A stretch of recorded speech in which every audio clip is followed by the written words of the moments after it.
welcome back. Holocaust survivors today holding the yearly March of the Living, marking Holocaust Remembrance Day. Auschwitz, the site of the largest concentration camp used during the Holocaust by Nazi Germany. Today, we honor the lives of those lost in the horrific massacre orchestrated by the Nazis. The day specifically marks the Warsaw Ghetto Uprising, where Jewish residents staged an armed revolt to prevent deportations to Nazi-run extermination camps, inspiring other rebellions throughout German-occupied Eastern Europe. This is brought into a new light following the October 7th Hamas attack on Israel, leading to a nationwide surge in anti-Semitism here in the United States. I want to bring in Samuel Mitya Bykov, is the youngest Holocaust survivor. He joins us now. Samuel, it's a pleasure to have you here, and with your experience to be able to share with our viewers today. It truly is special. Can you talk to us about this? You went through this travesty over 80 years ago. This specific day, the one right after the attacks on October 7th, what does this day mean to you, Samuel? And October 7th was such a terrible, horrible massacre in Israel. Our heart started to bleed. And we decided right away to do something to help Israel on that terrible moment, what's happened to Israeli people, to Jewish people. And came to my mind right away Holocaust, what we passed through in 1941 when Germans occupied Ukraine, and they occupied in September Odessa, this Ukrainian city on the Black Sea, and forced all the Jews come outside on the streets. We put in a row all the people, and was people forced to go to extermination camp, which is located in Nikolaev district. It's 320 kilometers from Odessa, whereas we start to kill people in beginning of December. And during the 4 weeks, it was killed 54,600 people.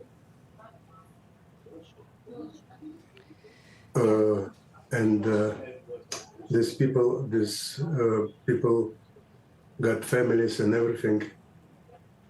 And Hitler gave permission to Romanian, who was leading that, gave permission to call this area, which is came different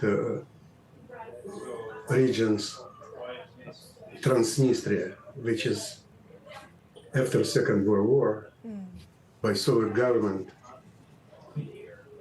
in purpose was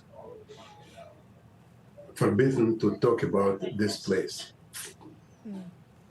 Talking about extermination camp, it's the second place in Ukraine after Babin Yar, who lost so many people in such a short period of time. Yes, yes.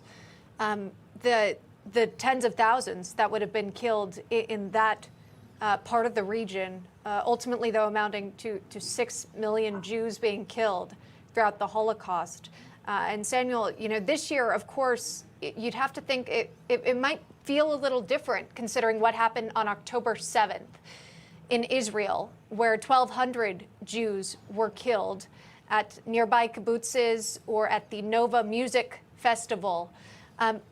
Talk to us about maybe how this country of Israel would be approaching today's Holocaust Remembrance Day. We showed it in our last segment when the sirens blare and everyone kind of stops what they're doing. If they're driving on the side of the road, they pull over.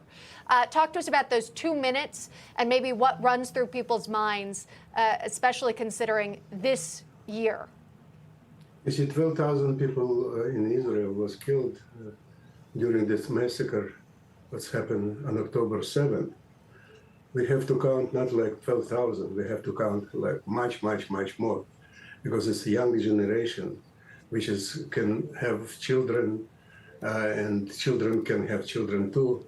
In this case, if you multiply, it's a big, big, big, big number.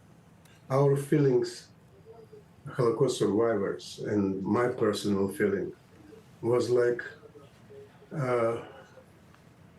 I couldn't imagine in this century, like Holocaust is going to repeat again.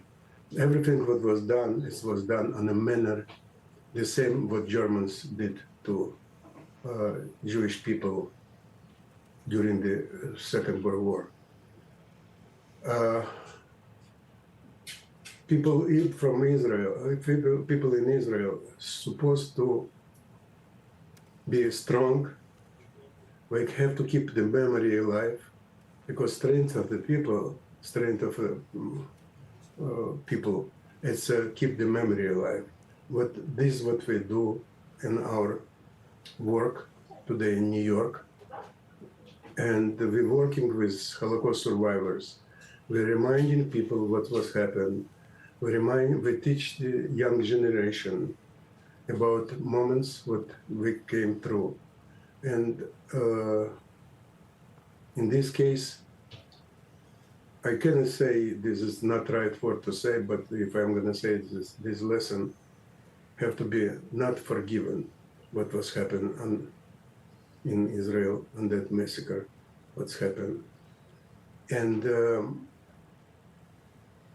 honestly, like usually we're saying, never again, never again, never again. And I hope it's not gonna happen in future. Ever again, absolutely. We appreciate chatting with you, Samuel Mitya Bykov, youngest Holocaust survivor, what you have endured, sir, to be where you are today, and to speak with our viewers. We do greatly appreciate that, Samuel. Thank you so much. Thank you very much, Nico, for inviting me. Thank you.